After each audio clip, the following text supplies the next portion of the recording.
Okay, thank you. Good evening, everyone. Welcome to a regular session of our public meeting. We got a nice few things to go through this evening, so let's get things started. Someone would like to move the approval of the agenda, please. Thank you. Seconded? Seconded. All those in favor? Aye. Counter-minded? Carried. We have approval of minutes from the March 27th. Would someone like to move the approval of the minutes? So moved. Thank you. Second, Mr. Okay. Mayor. Thank you. All those in favor? Aye. Counter-minded? Carried. Do we have any business arising from the minutes? Nothing there? Okay. I have a question, Mr. Mayor. Yes, yeah. I was hoping that Rodney be here, but he's not. I'd just like to know, when we do our, what do you call them with the media, scrums, is it? Yeah. Are they open to the public? I mean, usually we give the media, I guess, an ability to No, I just asked the question. quietly, So. yeah. I didn't expect you to answer, sir. Though. Yeah, Maybe I it's something don't, we can follow up with Rodney when he gets back. Sure, absolutely. Okay, thank you. Okay. Proclamations and events. So, get over to this section here. There we go. So we did have a proclamation for Parkinson's Awareness Month. Of course, Parkinson's affects over 1,500 families in Newfoundland and Labrador. It's a neurodegenerative disease which causes tremors, slowness, and stiffness, impaired balance, rigidity of muscles, and trouble speaking. Through research, education, and advocacy and support services, the Parkinson's Society endeavors to ease the burden for all those affected by Parkinson's. So we did that earlier today, I believe. Okay, we had a beautiful proclamation for that. As well, we have Municipal Awareness Week coming up. I don't know if I have something there in my package for that. There it is. The 8th to the 12th of May. It used to be a day. We used to do Municipal Awareness Day, but now it's so important we made it a whole week. So our staff are working on a public event on May the 10th from 10 to 3 p.m. at the Curling Club and Civic Center. So come out. We often do some demos on how some of our equipment works, how we use it, how our water system works, things like that. So it's a great time. We'll have some of our fire equipment as well up there. So please come on out and join us. It's important to, it's a great way to learn about what the city does, what our employees do. And a great opportunity for council too, to see our staff and see what they're doing. Okay, Deputy Mayor, we have our first item here, sale of trackless sidewalk snow blower. Thank you, Mr. Mayor. City of Cornwall was approached by Memorial University to purchase from the city a trackless side blower. The purpose of these RFD is to request approval for the sale to Memorial University. Unit 127-16 trackless motor vehicle 2016 model MT6 serial number MT6-1995, and it has a dump box series 6, a sweeper, a water tank, a sander, a blade cradle, and a snow blower. The sale purchase is agreed upon for $45,000 plus taxes. The terms and conditions of this sale is detailed in the purchase and sale agreement, which is attached to our documents. The proposed motion, be it resolved to approve the attached purchase and sale agreement for Unit 127-16 to Memorial University for the total of $45,000 plus tax. I so move. Thank you very much. Would someone like to second that? I'll second, Mr. Mayor. Okay. Yes? I'm in conflict. Okay. I cannot vote on Are this. there any objections to Councillor sitting this one out? No? Okay, good, yes. So you are allowed to stay there, but you can't talk. Okay, so did we get a second? We need a seconder on that Yeah, motion? Yeah. Oh, Griffin. we got it? Okay, good. Thank you. Okay, so would anyone have any questions on this one? Mr. Mayor, Yes. just a couple of questions. In the preamble, it's a 2016 model snowblower. How many hours are on that piece of equipment? I guess the time is measured by hours on the equipment. Because 2016, you know how old it would be, but how many hours, how much use is it at in the city? Because it's, we had it valued at $45,000. What was the original value? Number of hours on it? and we're selling it for $45,000. Okay, Mr. Burden, maybe you could tell us about that? Yeah, I don't have the hours that are on it. I just don't recall. It wouldn't be a lot of hours, for the simple fact was this piece of machinery was bought in 2016, and it was only used in the winter. We didn't, unlike a Bobcat that could have attachments on it for doing asphalt and the fields and stuff, this machine was pretty limited to, was purchased for sidewalk snow clearing, but wasn't that effective because it's an articulated piece of equipment. And with the trees and the sidewalks around West Street and Broadway, we just didn't find it was very effective. So what we've switched to is a more of a Bobcat type unit. Or I shouldn't say Bobcat. Bobcat is a skid steer. Right. Bobcat, the one that we've utilized quite a bit because of the attachments. This machine was about $100,000 to purchase new in 2016.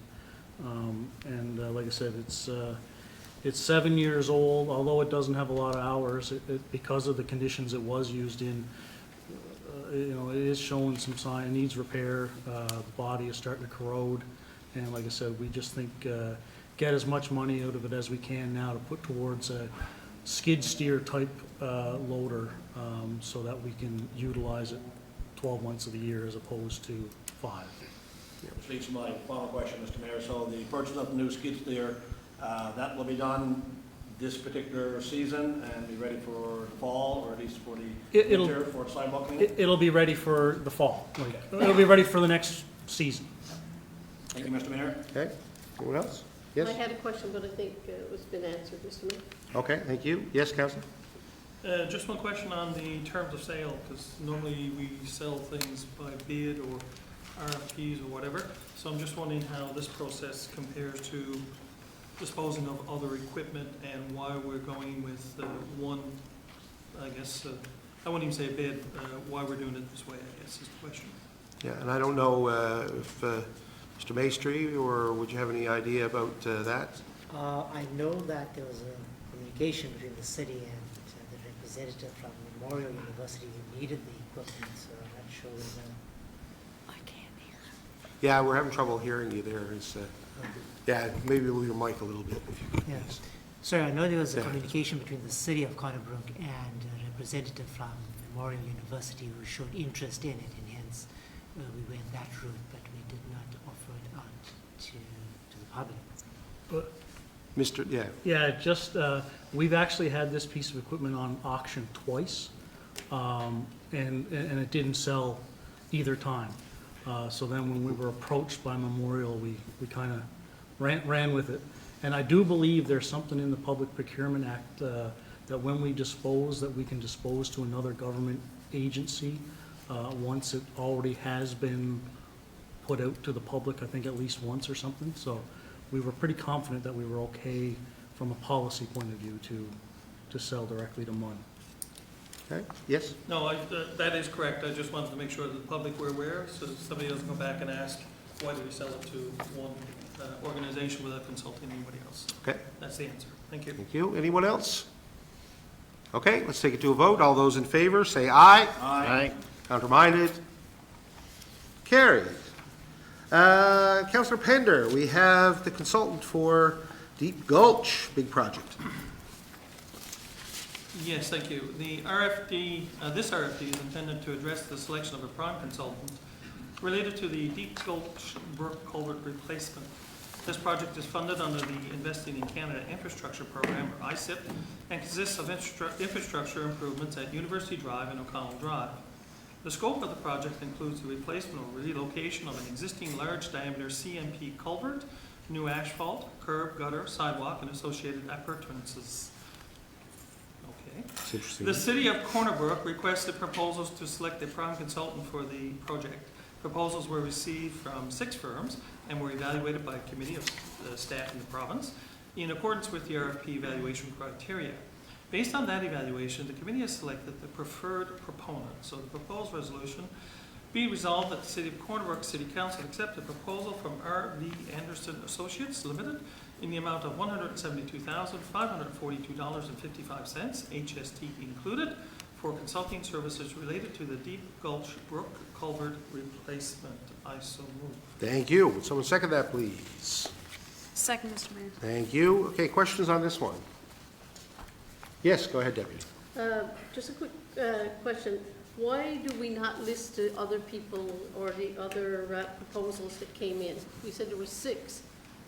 One time we used to put them all into our RFD.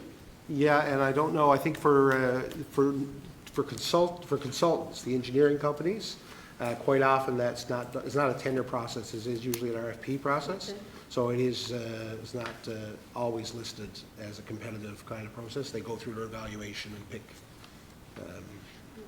We have no idea, like, how they were picked or how they were selected. It says up there some stuff, but we don't know what they actually bid on a proposal. Yeah, it does say that we evaluated Yes, it was from a evaluated. committee of us and the province, Yeah, right? okay, thank you, Mr. Mayor. Yeah. Any other question? Yes. Just looking at what the time frame is, I'm assuming we're looking at replacing this section of culvert this year? Mr. Burden? As far as I know, there's really no option. That has to be done.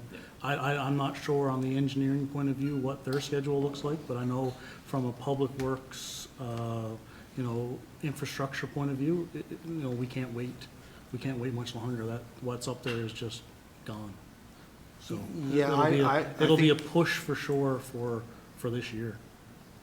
Yeah, I think we'll have to check with Mr. Charters on that. I think because it is a major project. It's a big project. So I'm not sure, because it is getting to a point now where the design isn't done yet. So it's going to be a while. Yeah, no, and that's why I was asking the question, because I knew we had to get it done. Yep.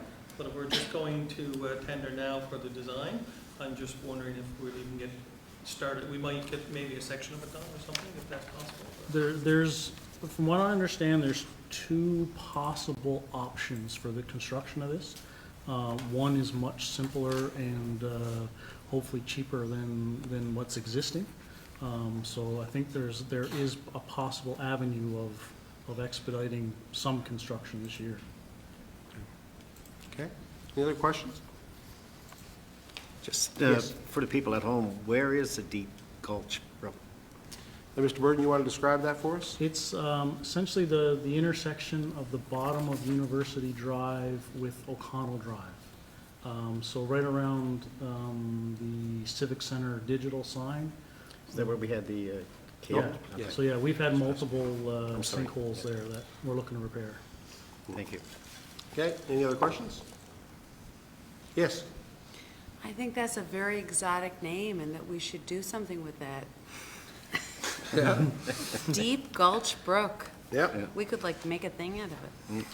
Anyway, sorry. I like the words. Okay. Any other questions? Okay, let's vote. All those in favor, say aye. Aye. Counterminded? Carried. Councillor Keeping, we have our supply of hanging baskets. Thank you, Mr. Mayor. Public Works, Water, and Wastewater issued a tender for the annual supply of 105 hanging flower baskets for a 3-year period commencing June 2023.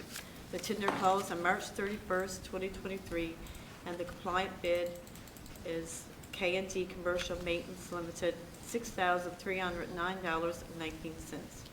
Proposed resolution, be it resolved that Corner Brook City Council awards a 3-year contract to K&D Commercial Maintenance Limited for the amount of $6,309.19 per year, taxes included, for the supply of hanging flower baskets. I so move. Thank you. Would someone like to second that? I'd like to second that, Mr. Mayor. Okay, thank you. Questions on this one?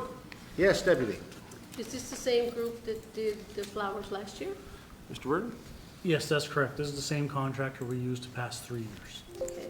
Yep. And it's $6,309.19 every year for the next 3 years. Yep. That's correct. And it says in the background information, for the 3-year period, the tender closed, and all compliant bids are listed below, but there's only one bid. Am I to take it that there was only one bid submitted Yep. for the hanging flowers? Mr. Burden? That's correct. Thank you. We got here first, I think. Yeah, Mr. Mayor, the hanging flower baskets that we see around town, does that also include some of the ones that we're putting out in the medians, on the corners and that kind of stuff? So the last couple of years, we started to do that on the ground. Yeah, we do them through the same contractor, but we just do them as a change order or addition to this contract. Thank you, Mr. Mayor. You, and over here? This is the same company that has done it the last couple of years, Yep. right? And so I just want to say they do a great job. So I'm not surprised that we would take them on again. And anyone who knows me knows I love flowers, so I think it's great. Okay, thank you. Just a couple questions, Mr. Mayor, if you will. So the city will look after hanging them, the installation of the baskets, because this only is the supply, and we'll look after the maintenance of them as well, the watering and so on, is that correct? That's Mr. correct. Word? That's correct. So could we get a total cost of what it costs us to do these hanging baskets through a year? Yep. Just for us understanding what the budget implications are. Thank you. Okay, I'm sure we can arrange that. Yes, Deputy? And do we have any idea of how much more it will cost for the extra baskets that are on the ground? Mr. Bird? Yeah, they're typically in the $500-600 range for, I know we put some on Main Street and the island, Harold Avenue. The reason we're different, these are public works paid for, and the ones that sit in the islands I charge off to tourism. He says, and he rubs his chin That's the right spot. with glee, all right? Okay, thank you very much. Any other questions? Yes, Again, I just want to reiterate how important it is for our city to look beautiful. absolutely. And I Absolutely. mean, if we can afford it, we need to do it. Yes. For our tourists, for our cruise ships, and for, I really love seeing the flowers. Thank you. Thank you. Okay, anything else? Okay, let's vote. All those in favor, say aye. Aye. Counterminded? Carried. Next, we have a standing offer, for supply of asphalt, concrete, and granular materials.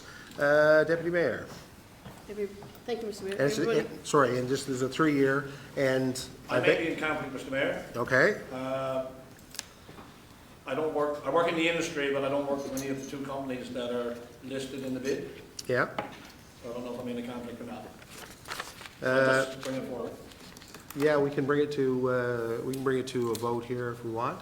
So would someone like to make a motion, either he's in a conflict or not in a conflict? I'll make one that he's not. Okay, seconder on that? Second that he's not? Okay, that the Councillor Grantor is not in a conflict of interest, say aye. Aye. Counterminded? Say yay, one for me. But yeah, go ahead, so you're safe. Thank you, Mr. Mayor. Okay, thank you, Mr. Mayor. 2023-05 standing offer supply of asphalt, concrete, and granular materials. Quotations were recently invited for the city of Corner Brook for supply of asphalt, concrete, granular material, and standing offer basis for the period of June 1st, 2023 to May 31st, 2026. Unit prices were requested for ready-mix concrete, hot mix surface asphalt, Class A, Class B, pit run, quarry stone, topsoil, 40 millimeter wash stone, 1/4 inch minus 4 inch minus 6 inch minus MP gravel. The tender closed on March 31st, and all compliant quotations are indicated in the attached table. Our proposed motion, be it resolved that the City of Corner Brook Council accepts staff's recommendation to accept quotations for the supply of asphalt, concrete, granular material as stated in the attached table for the period June 1st, 2023 to May 31st, 2026 on a standing offer basis. Okay, I so move. thank you. Seconder? Seconded, excellent. Questions on this one? Yes, Deputy. How is this pricing compared to last year? Mr. Burden? Yeah, so these, as we expected, the prices went up a little bit, but not as much as we would have expected given the increase in costs that we've seen in the past 3 years since this was last tendered.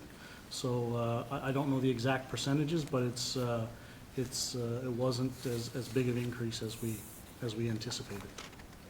Okay. Anyone else? Any questions? No, just, the only question I have is Mr. Burton, are you aware, like, do both of these companies produce their own, or are they buying, or what are they doing? I know both of these companies would produce their own. Okay, good, thank you. Any other questions or comments before we vote? Okay, all those in favor say aye. Aye. Counterminded? Carried. Next, Councillor Pender, we've got the electrical service and maintenance contract for our buildings. Yes, thank you. Bids were requested for the 2-year electrical services and maintenance for city buildings.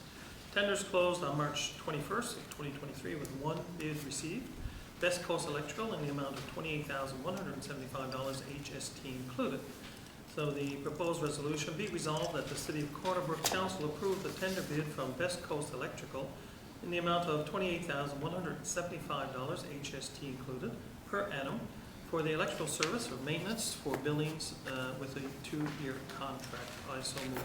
Thank you. A seconder on that? Second, Mr. Mayor. Thank you. Questions on this one?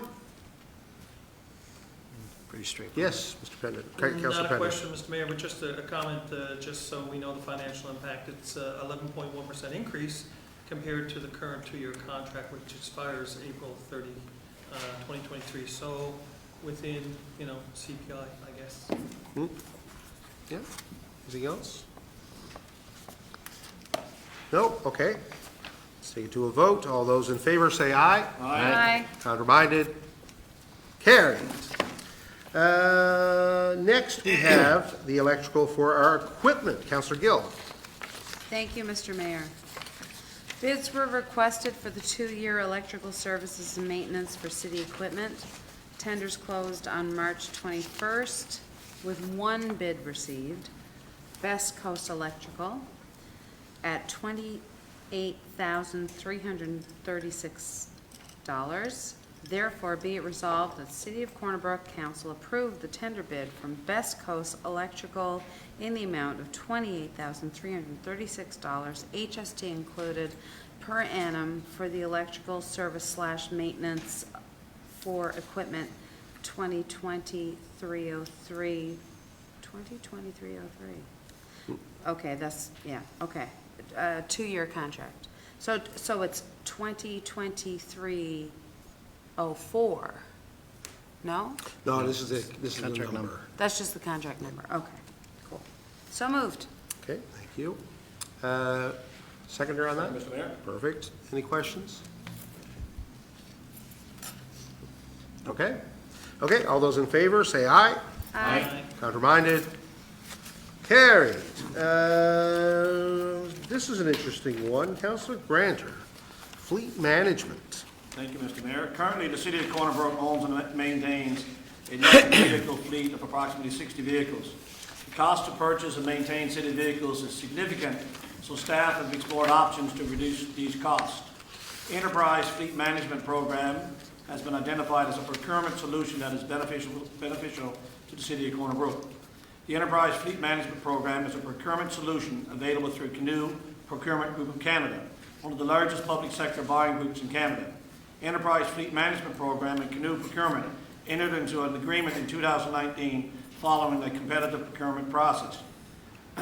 The Enterprise Fleet Management Program is an open-ended lease program for light-duty vehicles, which includes vehicle analysis, acquisition, outfitting, maintenance tracking, and vehicle sales. The program completes ongoing evaluations to identify opportunities to improve our fleet and related service levels based on municipal needs. Unique benefits of the Enterprise Fleet Management Program and potential benefits to the city include the following. Competitive bid process by Enterprise ensures group buying power and lower cost and achieving higher resale value for our assets. Elimination of tender process means quicker purchasing and less administrative work for staff. Replacement of vehicles according to full life cycle cost of the asset. Reduction in repairs and maintenance expenses over the life of the asset. Access to industry data and analytics regarding total cost of ownership for vehicle types and brands, and better tracking mechanisms for our own fleet regarding total cost of ownership. The ultimate goal of the city in entering this program is to ensure the best value to the taxpayer Attached documentation summarizes the program and cost savings to the city over the next 10 years. Proposed resolution, Mr. Mayor, be it resolved that Corner Brook City Council accepts staff's recommendation to authorize the award of a corporate lease ownership, maintenance, and management program to Enterprise Fleet Management Leasing Program, and that council authorize a 5-year transition plan for procurement and disposition of light fleet vehicles, and that council authorize staff to proceed with year one procurement of 16 light fleet vehicles. So moved, Mr. Mayor. Thank you. Seconder on that? Second, Mr. Mayor. Thank you. Questions on this one? This is a bit of a complex one, so I'm sure there are some questions.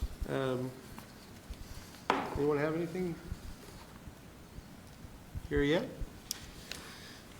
Mr. Mayor, Yes. I mean, Canoe has been, I've heard that company's name come up numerous times at municipalities, Newfoundland, Labrador, as a company that they are endorsing.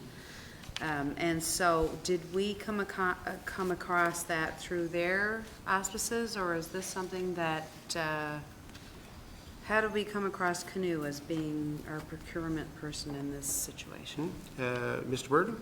So we've been, I guess, exploring the, a few years ago, we went with leasing our heavy equipment, our loaders. And I guess back shortly after that, 2 or 3 years ago, we started looking at possibly leasing our light vehicles as well, our light duty fleet. And through Canoe, we were introduced to Canoe through a presentation back probably 2 years ago now, and all of the aspects of Canoe that are available to us.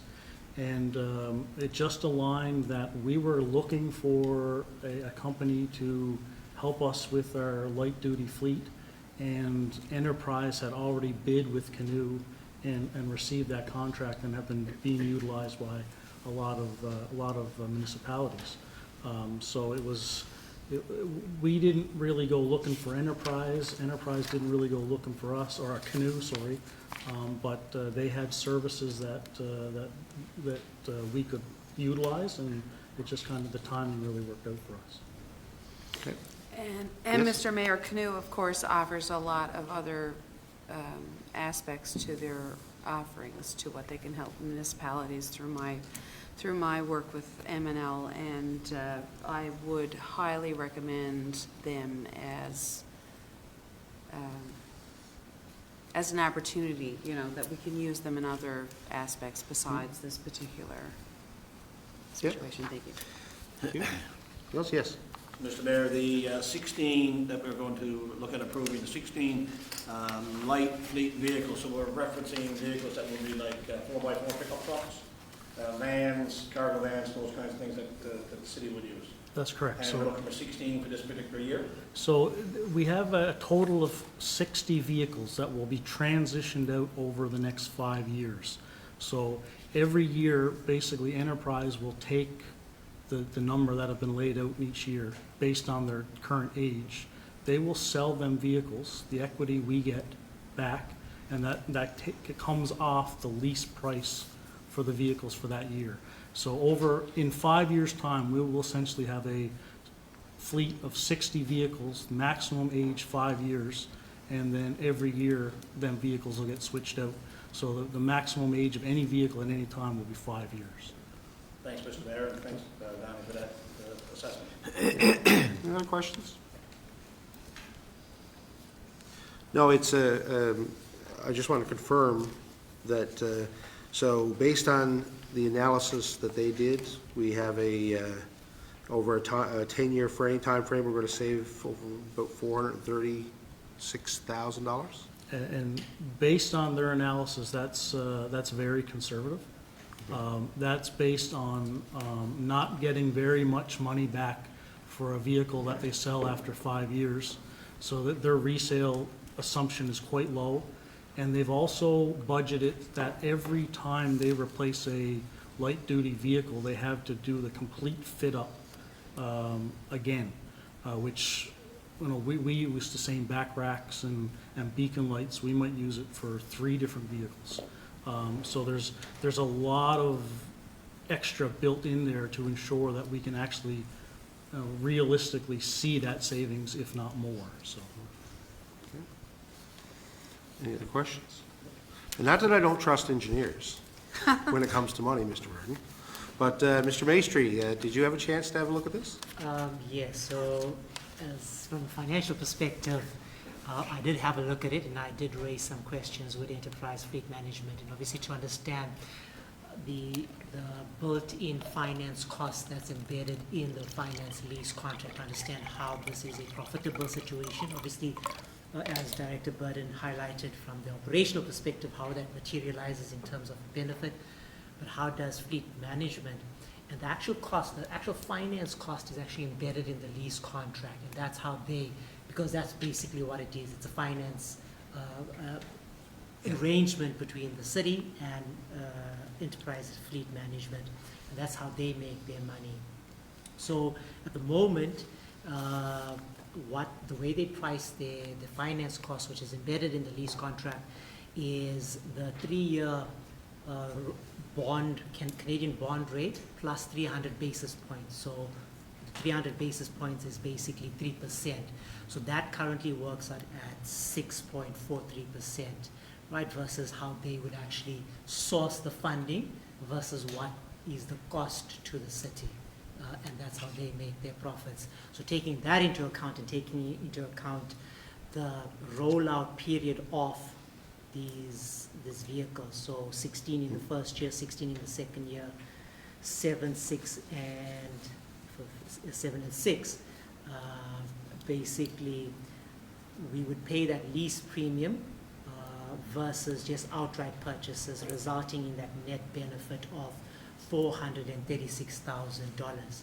So obviously that's over that 10-year horizon. If you present value that, and if you present value it in today's terms, that will amount to about $371,000 of benefit. So in other words, what it means to us as we stand now, what would that benefit be? Okay. Okay. Any questions? Okay, well, let's vote on it. All those in favor, say aye. Aye. Contraminded? Carried. Well, that's good. Something new and new, interesting way of doing business, for sure. Next, Councillor Griffin. Mr. Mayor, Oh, yes. I'm in conflict for the next two. Okay, yeah, no problem. I think that, yeah, we've established that before. Councillor Griffin, we have a change order 31 on the rec center. Thank you, Mr. Mayor. Council approval is required to amend change order number 31, pool salvage Natar pool curb, that was approved by council on March 27, 2023. Days after the original change order was approved, the contractor notified the city that there was an accounting error in the summary of cost provided to the owner's advisory and the city for approval. As a result, the value of the amended change order is now $244,557.47, which represents an increase of $35,224.63. This new value is more in line with what was originally presented to the city. Staff are working with the contractor to find cost savings that could help offset a significant portion of this increased amount. This change order will help keep the project on schedule and avoid potential delay claims at the end of the project. Be it resolved that the Council of the City of Corner Brook approve the amended change order number 31 between the City of Corner Brook and Parmerlo, Inc. for an increase of $281,241.09, HST included, for the Corner Brook Regional Recreation Center. I so move. Okay, thank you. A seconder on that? I'll second that. Okay, thank you. Questions on this one? So the increase from the previous amount that was approved is $35,224, not $281,000. So it was $244 previously approved in a previous change order, and with the corrections, it's an additional $35,224 for a total of $281,241. Yeah, and I think that, the 281, I think that's an HST included number. Yes, correct. Okay. Yeah, there's a change order document thereafter. It looks like the 40,500, including the HST is the addition. The way it reads in the proposed resolution, it looks like we're adding another 281,000. Yes, you're right. But 244,000 of that was already approved in a previous change order. I don't know the number on it, but Yeah, no, that's It's correct. 31. You're right, I didn't notice that, the increase of, it's really an increase of 35,000. addition to, that's right. Right. Can we Ye- make yes. that change? Mr. Mayor, will that change be in the motion? Will we change the motion to read that it is an increase of 35,224.63 instead of 200, what was it? Yeah, I mean, I Will it think, change that? I think we could just change to approve change order 31. Would be simple enough in this case, and that way we could, like you said, get rid of that confusion. Yeah, So so we if you- take the 200 and, Yeah, so, I don't know, that, is that amenable to everyone? Yeah. To Can we make the amend- change to the, to the motion there? Is it? yeah. Yeah, yes? Sorry, I'm confused. What are we doing? Because this is an amendment to change. Yeah, but the change order, the wording there just on the motion says for an increase of 281,000, An increase to 281,000. Yeah. Yeah, Yeah. right? Thank you. So is everyone amenable to making that small change? yes. Yes. Yes, Mr. Okay? Mayor. Instead of just doing off, We'll do two, that's fine, and Okay. that conveys everyone understands that the actual change is the 35 plus tax, Yes. right? Okay? Yep. So we get that, good? Okay, so we'll make that, so and so we'll again, okay, go ahead, you have a question? No, I just had a question, Mr. Mayor. This was one we approved a couple of weeks ago, the original. And at that time, I think we stated we're now over the budget by a certain amount. I don't remember what that amount is. It's not included here. But maybe it's in the next one, but can we get a update on what the running tab is right now? Because I believe everything over the original amount that was allocated in the agreement between city, province, and federal government means that everything over that, we pay 100% of any additional costs over that. Is that Yeah. not correct? That's usually the case, yeah. Yeah, so could we, perhaps for the next meeting, just get an update on the running tab? Yeah, I think that we will get, I think, more consistent updates here on the cost now. Of course, we're going to all be paying more attention to this as we get to this phase for sure, so that does seem reasonable. Okay, any other questions on this one? No? Okay. Okay, let's vote on this one. So all those in favor of the motion as amended, say aye. Aye. Counterminded? Carried. Okay. And we have another one, Councillor Griffin? Yes, we do, sir. Thank you, Mr. Mayor. This change order is for an increase in costs associated with the structural component of the upper wall infill of the reconstructed pool wall. It includes the following: erecting, rigging, bolting, fabrication, welding, safety equipment of structural steel component for wall rebuild, equipment, telehandler, main lifts, welding machine, crane, mobile trailer, supply new connection clips and plates for girts and X-braces, engineered connection and stamped erection drawings, shipping of prefabricated connection plates for all grits and X-braces, to supply all structural bolts for new connections. Be it resolved that the City of Corner Brook Council approved change order number 34 between the City of Corner Brook and Parmelo for an increase of $121,913.89, HST included, for the Corner Brook Regional Recreation Center. I so move. Thank you. A seconder on this one.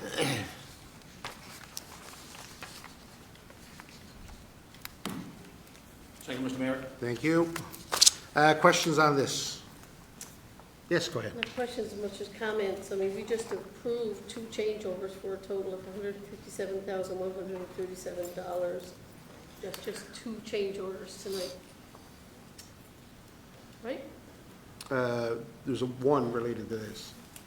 Well, put for the increase tonight was are we not increasing to 121,913,000 Oh, yeah, in this, that one? that's the one in question now. Yeah, Yes. we only approved one so far. Yeah, but Yeah. I know, and I did preface by saying we just approved, well, we haven't Yes, we haven't this one. approved yet. You know, this cement, I understand what you're saying. you know what I'm saying? I understand. So we just approved two for a total of $157,137 over. No, we approved one. Yeah, Where but. the if question we- is the new one. Okay, so can we, after we approve it, then I'll bring my question back. Like, I'd like to, Yeah, is no- that what you'd rather? No, I just wonder what your question is. My question is, it's a lot of money Yeah, on our overruns, for two overruns tonight, to, hopefully to increase by $157,000. right. Any way that we can get any of that back? I did read in the one before this that we may look at some cost-saving measures to be able to cover part of that. But it's like Councilor Pender just said, everything now we're on the hook for 100%. That's right. So I guess I would be in agreement with bring back how much we are actually over for our next meeting. Of course, yeah, absolutely.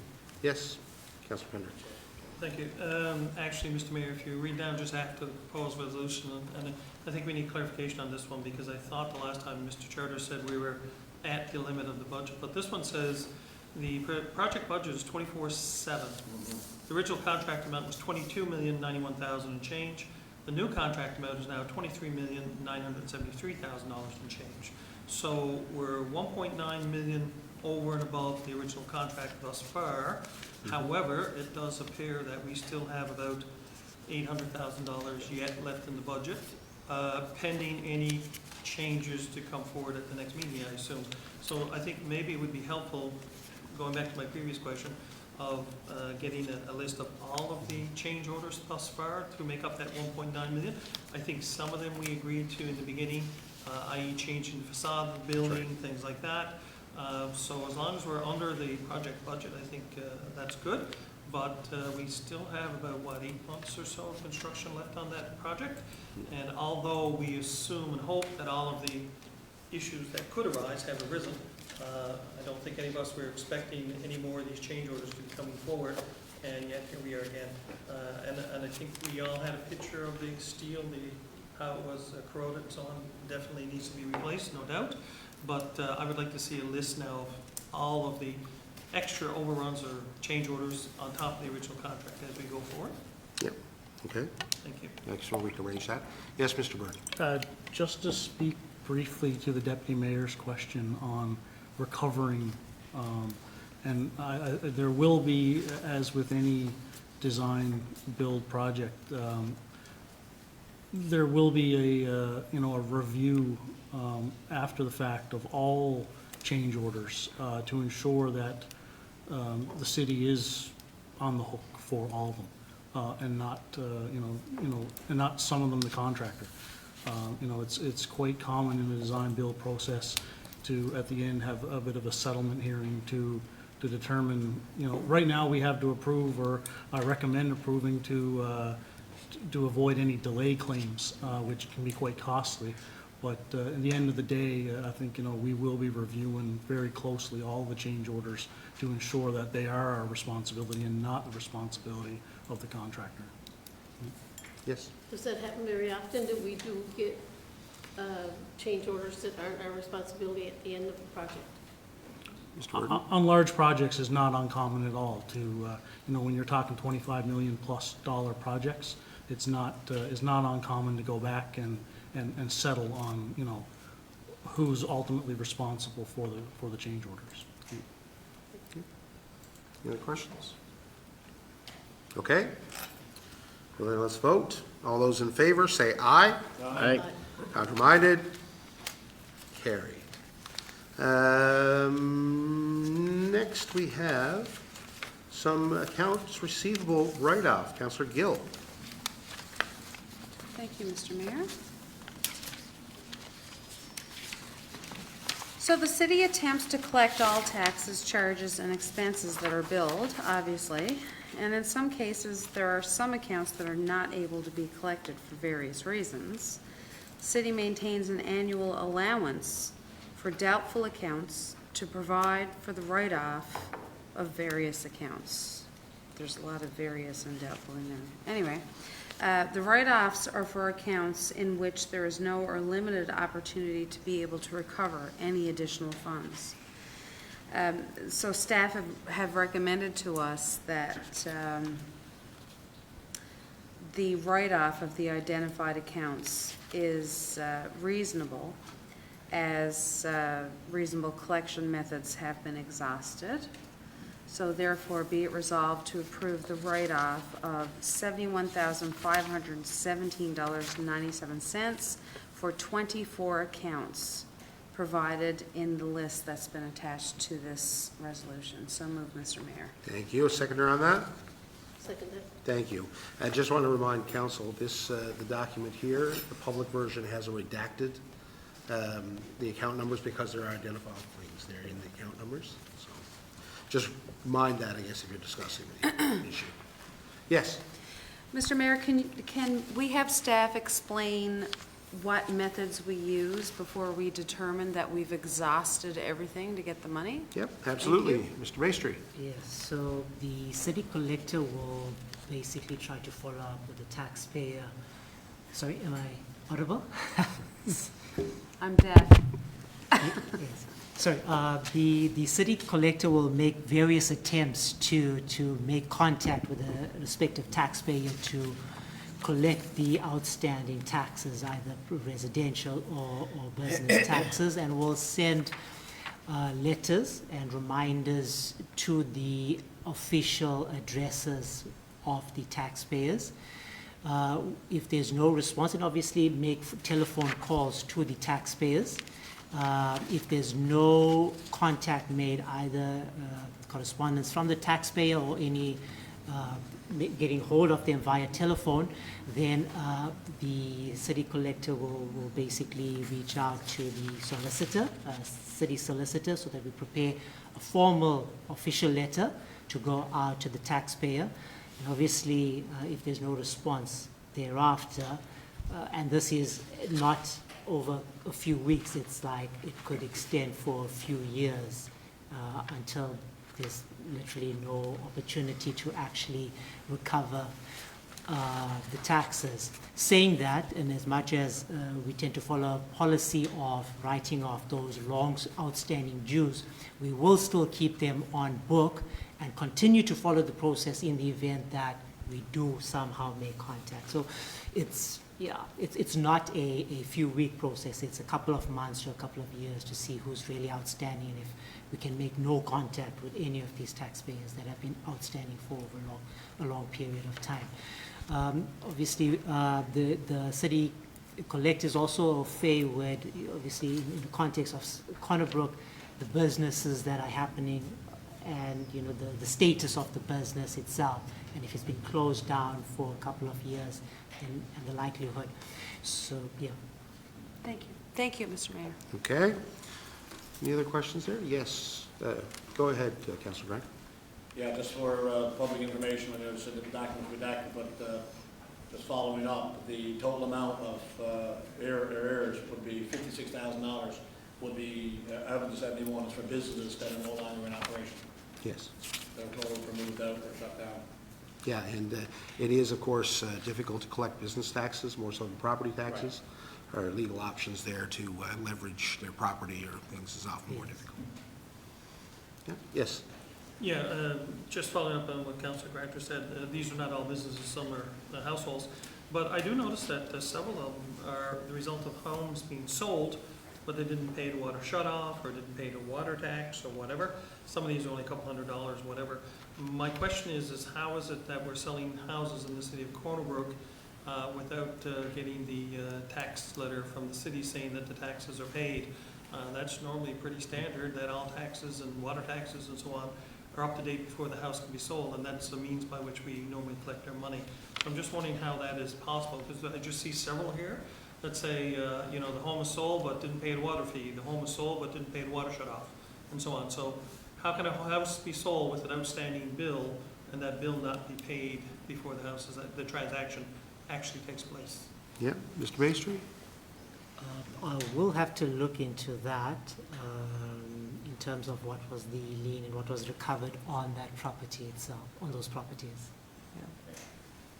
Normally, the legal transaction requires a letter from the city. Thank Okay. you. Any other questions?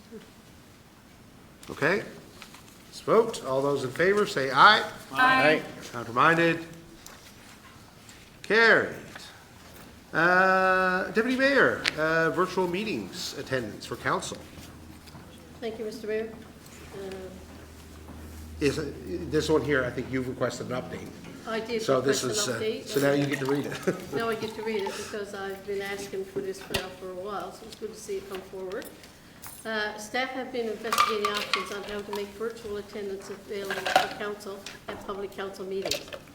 The provision for a councillor to attend virtually is that they can hear and be heard. The current technology that is being used does not allow for a hybrid of in-person and virtual attendance that will provide an optimal auditory and visual output and input. Therefore, in order to make this option available, it will require significant modifications and replacement of equipment. The Department of Municipal and Provincial Affairs have also recommended the development of a policy for any municipalities that wish to permit virtual attendance at council meetings to set procedure and parameters of how virtual option should be used and when. Therefore, a virtual attendance option would require development of a policy and the procurement of an appropriate technology. And attached, we have the copy of the current schedule of meetings and a proposed schedule for the year will be coming forward in the next meeting. So I don't have to go through all the council meetings, I don't think, that are coming up. This is just a FYI. Yeah. Yep. Yeah, so I don't know, any thoughts or questions on that? Go ahead. Who would be responsible for writing the policy if we're going to develop a policy? Well, typically, staff would come up with something and bring it to council for review. And this is something that I know the staff have worked on because you requested before we look at it. As it says here, I know that IT was looking at it, and it is difficult to do hybrid meetings, especially in this format with our partners here at Rogers. So presenting one person virtually versus, say, the 6 of us in the room is somewhat difficult. It can be done, of course. We put a man on the moon, so I'm sure we can do it. But it's obviously not ideal. It's better for us all in the room. So if there's some, we can look at some options, but I think we also need to form some policy, because if it's, say, one person not here versus most of us not here, because we've done virtual meetings with everyone before, and I guess when that would be triggered or how we would do it. Yes, go ahead. Any idea the cost? Have we actually costed out the technology that would be involved if we were going to go hybrid? I'm not aware.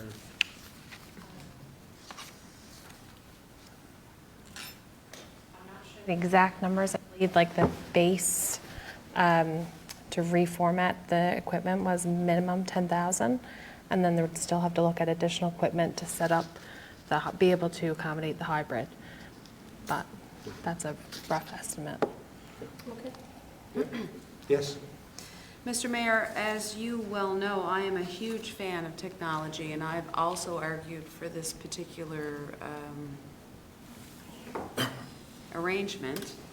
I do understand the importance of having the sense of community, to have the sense of community that we're all here in the room, and we're paid to be here.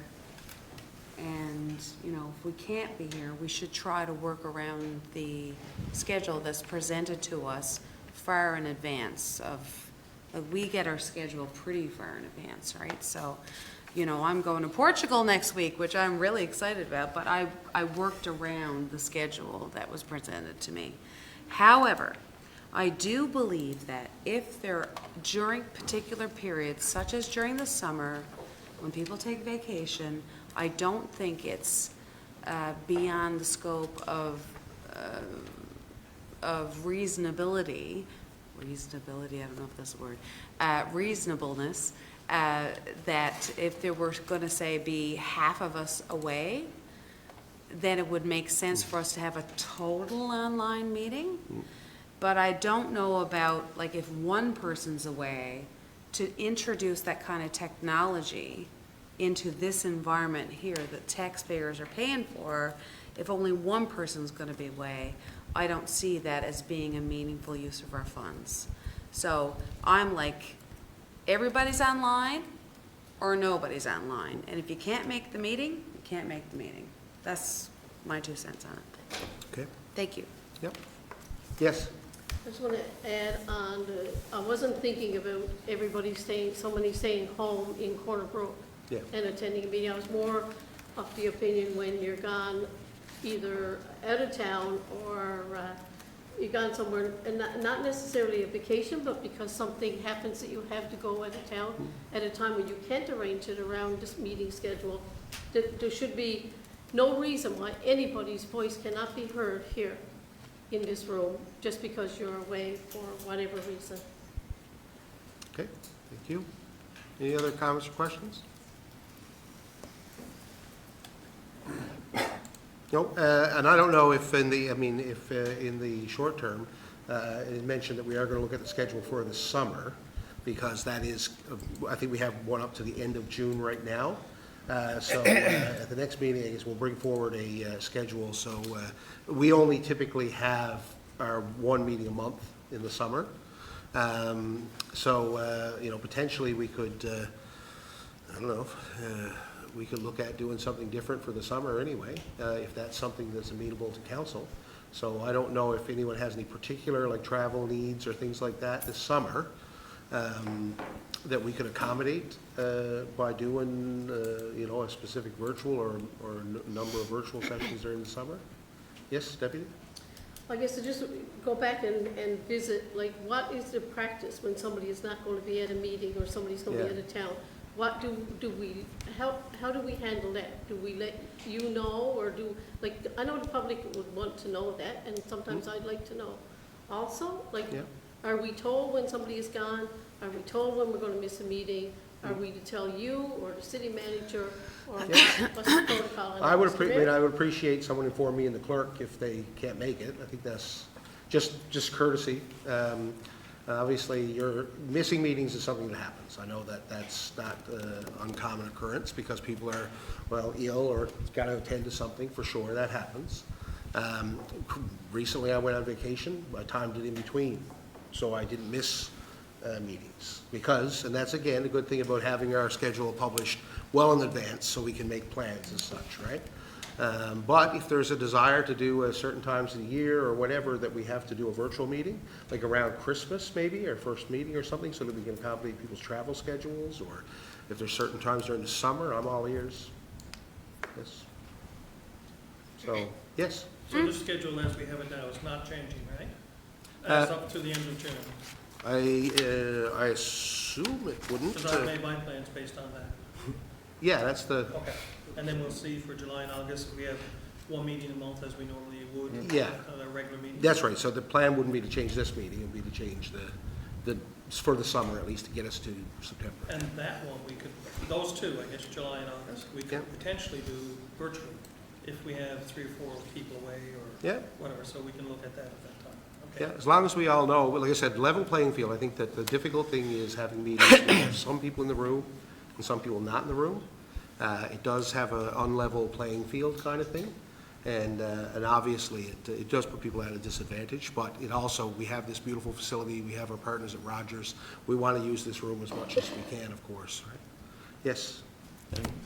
Just for my 2 cents, I can, for the first time, I can agree with the deputy, and I agree with Councillor Gill. My only concern would be we'd have to have some kind of a limit on it, like, now I can go to Florida for 2 months, right? Because I can just go online, right? And I think that's not where the deputy's going with this, right? So you would really need, we can do it, but if gotta we be decided to do it, it would have to be, Yep. it's about, like you were saying, having to go and stuff like that, yeah. Yep. Yes? Mr. Mayor, it states in the Corner Brook Act how many meetings we're allowed to miss in a year. Yep. So we can miss meetings as long as it's within the parameters. I do agree with Councillor Griffin with respect to the sentiment behind it. You know, we can't just pack up and take off. We're paid to be here. We're paid to be here for these meetings. And so it behooves us to work our personal lives around the meeting dates that are pretty much given to us fairly early on, that we can work around it, like I said. So, but I get that things come up. I get that there are times when we can't be here. And again, if there is a critical mass of people that can't be here, then I would totally be okay with moving the whole thing online.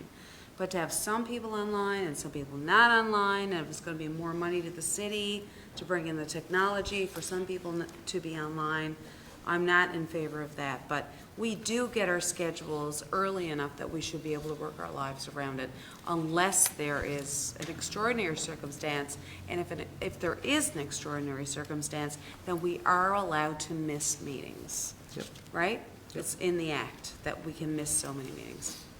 Absolutely. Thank you. Okay, any other questions? So perhaps I could ask council, if you're going to be away in the next couple months, or up until September, before the clerk presents some idea of where our meetings are going to be over the summer, send in when you're going to be away, and we will try to accommodate those. We have some time during those months, and you know, if there is unavoidable times, well, there will be, but at least to get us through to September. In the meantime, I guess to your concern, Deputy, we can ask IT to sharpen their pencil here and try and figure out exactly, you know, present a few options, what we could do in terms of the practical aspect of this, and see. Does that sound, yeah? Yeah? And I do know I can miss meetings, and however many I can miss. However, if there's something important on the agenda, and I should be able to vote exactly the same as anybody else sitting around this room. Thank you. Yep. Yes? Just for the summer, Mr. Mayor, just want to make sure we're going to keep our meetings Monday nights at 7. We're not Oh, yeah, moving time or anything else. Well, we've done it on noon before in I know the we summers. have, but I know a lot of us are working, so I Yeah. am now too, so Yeah, I'm no longer available at lunch hours, for instance, or 4 o'clock, well, 4 o'clock, 4:30. yeah. Could do that. What is the earliest the council can do? So how early in the evening can people do? 5 o'clock, 4 o'clock? For July and August? Yeah. 4:30, 5 o'clock is fine. How about everyone over here? Yeah. I can do 4:30. Over here? I'm 4:30? easy. Because that, obviously, that makes it a little easier for staff and that as well. Yeah. Okay, so we'll, again, bring something back to the next meeting. The clerk will do something together. There's only going to be a couple meetings we're talking about, right? To get us through then. Yeah. Okay? Sound good? Good. Perfect. Okay, Councillor Granter, we have an interesting opportunity here with a Ukrainian firefighter. Yeah, thank you, Mr. Mayor. City of Corner Brook is considering a partnership with the Newfoundland Department of Immigration and Multiculturalism under the Atlantic Immigration Program to provide an opportunity for a Ukrainian-trained firefighter to join the Corner Brook Fire Department. The Corner Brook Fire Department will assist Ukrainian immigrating firefighter with an on-the-job training opportunity so he can acquire NFPA Level 1 and Level 2 firefighter accreditation and thereby be fully accredited to gain employment as a firefighter in our city's fire service. Ukrainian firefighting methodologies are different from North American and different from the National Fire Protection Association standards. So a transitionary period will be required to equate and mold this Ukrainian firefighter's skill set to the basic NFPA firefighter Level 1 and Level 2. Once this is achieved, this Ukrainian firefighter will be enabled to assimilate into Canadian Fire Services and hopefully the Corner Brook Fire Department. This partnership shall in no way conflict with the contractual agreement existing between the City of Corner Brook and the Firefighters Collective Agreement. This opportunity will function in the same manner that we provide to fire school students work-term placements, with the exception that the city will provide some funding in partnership with the province of Newfoundland and Labrador to assist with this firefighter's immigration to Canada, and specifically Corner Brook, Newfoundland. This Ukrainian firefighter will be a trainee and will not replace any position within the Corner Brook Fire Department until such time he is credentialed. and competes through our regular recruitment processes. To facilitate this opportunity, the City of Corner Brook would provide employment under the Newfoundland Jobs Program, where the province would contribute 60% of the firefighters' pay, and the city paid a balance of 40% for a 28-week work term. The financial impact, Mr. Mayor, the Ukrainian firefighter will be paid $20 per hour, of which the city would pay $8 for 28 weeks at 40 hours per week. The city cost will be $8,960 plus 4% vacation pay for a total of $9,856. Notably, Mr. Mayor, the city would pay the firefighters' employment insurance and Canada pension premiums as well, totaling $1,653.68. Total cost for the city will be $11,509.68. The Corner Brook Fire Department can fund this amount within its 2023 payroll budget due to the 2-month vacancy of the training officer position and some firefighters on leave and being paid from other sources. So moved, Mr. Mayor. Okay. Now, we don't have this done as an RFP, Mr. Flynn? No, it was more intended as a information report. The city manager made a decision to move forward with council's consent on this one, so. Okay, well, So we council's still consent can sounds go- like a motion, so. Yep. I'm sure we can make a motion to get this done, right? Yes. Mr. Mayor, I so moved. Okay, perfect. I'll second that, Mr. Mayor. Okay, thank you. Questions on this one? No, Mr. Mayor, but Oh. sorry, Mr. Mayor. I raised my hand. That's right. Mayor, sorry. Where were we? Oh, go ahead. Oh, did you? You raised my hand first. Okay, Councilor Pendrick. Thank you. No, I fully endorse this. This is a great idea, and it's something concrete we can do to help our Ukrainian friends who are fighting for their lives in Ukraine, and this is a wonderful way in which we can contribute something meaningful besides the other things that we all do individually and collectively. So I congratulate whoever came up with the idea and wholeheartedly endorse that, and just say, you know, these are great opportunities, and when staff comes forward with things like this, keep them coming, because the more we can do to help our friends that are struggling, the better off we all are in the end. Okay, thank you. Other questions or comments there? No, Mr. No, Mayor, good. I echo what Councilor Penner just said. No need to repeat similar sentiments. Totally support the concept. Thank you, Mr. Mayor. Yep, thank you. Yes? Yeah. Again, I too totally support this, but we have to make sure, like, apparently this guy is, or this person is accredited, but we just don't recognize the certificates that he has? Is that? That is correct, Mr. Mayor. He Okay. is an accredited firefighter with their fire service is under their civil defense service, and there's no way to equate the NFPA standard to their standards. So he has 10-year or almost 15 years service, 10 years as a deputy fire chief, actually, and he's not I'm of the understanding that he's not an old man or anything like that. He's in his middle age, and this is just an opportunity to help him to assimilate into the Canadian Fire Service and give him the credentials he needs to move forward here in our country. Okay. And hopefully, in our fire department, if the opportunities present themselves at the end of this term.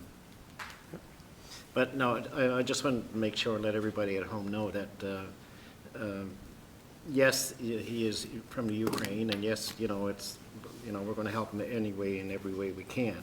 But in the fire service, you know, you're only as good as the guy next to you, right? You know, I can be in the gym all day.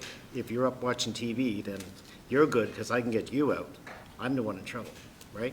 So that said, you know, I think it's very important that, it's very important that, you know, like his certs are, you know, that we do a background check on him and make sure that he is qualified, because it's not just him. And, you know, like when it comes to helping our friends, I'm all for it. But, you know, there's a bit of a responsibility that comes with that too. And, you know, we have to make sure, this is a new thing that we're doing. And I think it's an awesome thing. But we that have to, said, you know. Mr. Mayor, I would add to that is that the qualification for NFPA Level 1 and Level 2 would be done by the province, and he would have to write the exact same Yeah. examination and do the same job requirements and be tested that way, the same as a Newfoundlander would be. And that's where I was going with this, Mr. Mayor. It's important that we get that out there, that yes, he's from the Ukraine, but, you know, he has met a standard. And that's important, right? That's it, yeah. Good news. Yeah, absolutely. Thank you. Anything else there? Okay, yes. No, I'm good. Good? Okay, yeah, this sounds great. Let's do it. All those in favor, say aye. Aye. Counterminded? Carried. Counselor Keeping, this is another interesting initiative. New program in conjunction with ENLO, the Assistance to Women Entrepreneurs of Small and Medium Enterprises, or ASSEM, as the acronym goes. Thank you, Mr. Mayor. Over the past several months, staff have been working with the Newfoundland Labrador Organization of Women Entrepreneurs to develop a program called ASSEM to assist women who want to start a business in the city. This program will support women entrepreneurs, and it will provide some critical cash flow relief in the initial stages of waiving business taxes for up to 2 years.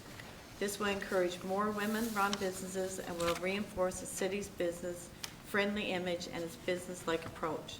There will be no out-of-pocket expense for the city, and hence no budget allocation is required. The proposed resolution, be it resolved that the Council of the City of Corner Brook support the implementation of the new business program assisting women entrepreneurs of small and business and medium enterprise that will provide targeted assistance to business run by women entrepreneurs in the City of Corner Brook. I so move. Thank you. A seconder on that? Second, Mr. Mayor. Thank you. Questions on this one? I'm sorry. Yep. Just being the devil's advocate here, you know, like, can we, what's there to protect, well, I have the business, so I'll just sign it over to my wife, and it's her business now, and you know what I'm saying? Yeah. Like, this is meant for women and business women, right? And that's the way I'm reading it anyway, so, we got all the bases covered on this, right? This is a good thing. It's not something that somebody can say, yippee, I can take advantage of this. Yeah. I hope I made sense of what that. Do you Yeah, know there where are, I'm going with this? there is a set of qualifications, I guess, Okay, for okay. eligible businesses. Yes. And so one of the qualifications here is a business that has, if the ownership pattern has changed in the last 3 years by takeover by other means, making it a woman-operated business, Okay. according to the definition. Perfect, yep. So you're right, that is a potential Yes. loophole, for sure, Absolutely. yes. And Mr. Mayor, I would like to assure council that ENLO knows what they're doing. They've been doing these kinds of programs and encouraging women for many, many, many years. I have been involved with them for a long time, and so I do want to assure council that that there are no loopholes, that this program will help women entrepreneurs, and I'm fully in support of it. Yeah, and just to be clear, though, I guess, just to make sure everyone's clear, as I understand it, and correct me if I'm wrong, but it does seem this is our initiative. ENLO endorses our initiative, but it looks like our business facilitator has designed it. And Mr. Mayor, we've gotten good counsel from them. That's right. Yes, go ahead. No, I just brought that up here so that it's a conversation for chambers, not Tim Hortons kind of thing, or, you know what I'm saying? Like, it's a question that Yeah. needs to be asked because somebody's going to ask, that's all. But Yeah, absolutely. I'm okay with it. Questions? Yes. I'll just add my voice, Mr. Mayor. I wholeheartedly support this initiative. ENLO is a very reputable organization in our community, in our province, and if they're willing to endorse this, I give it my full support. Okay, thank you. Anything else? Okay. Yeah, so I think the thing is that to remember, of course, that this is no new money involved here, so this is potential revenue down the road, but assuming, I guess, any business that does get a successful start in our city can succeed, we stand to reap the benefits down the road. So, okay, so no other questions or comments here? Okay, we'll take it to a vote. All those in favor say aye. Aye. Counterminded? carried. And one more, Councillor Griffin, we have a discretionary use, a hair salon, 15 Tudor Street. Thank you, Mr. Mayor. The City of Corner Brook has received an application to operate a home-based business, a hair salon, from the dwelling located at 15 Tudor Street.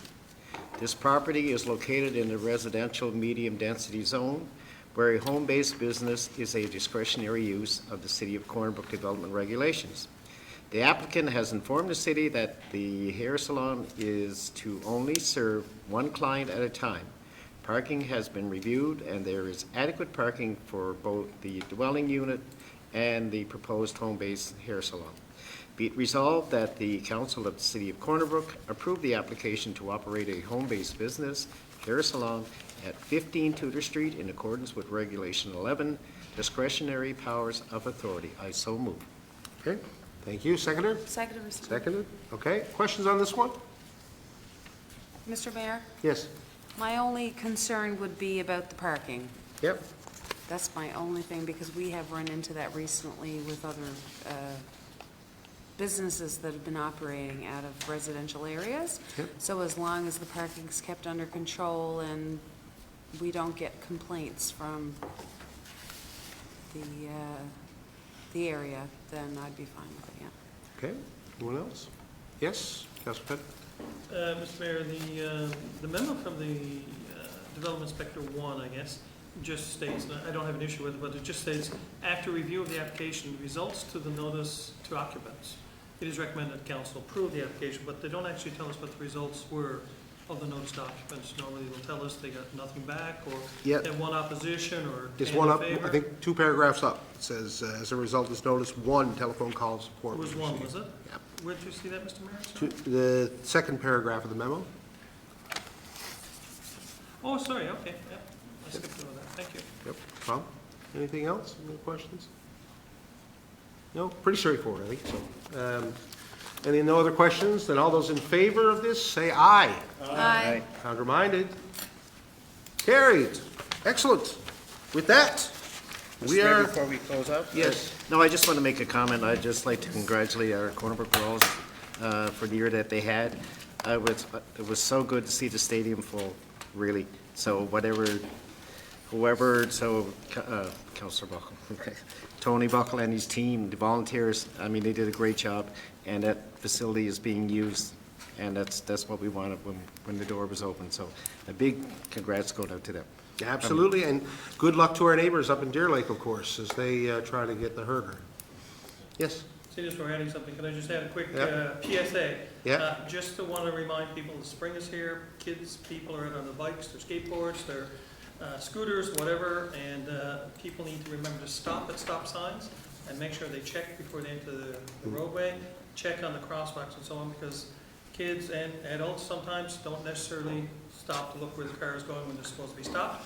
I will say it's happened twice to me already going down West Street. The stop sign at the bottom of East Valley probably needs to be adjusted because cars are just rolling through there by Tim Hortons. They're not looking, not stopping long enough to look. They're glancing and rolling through.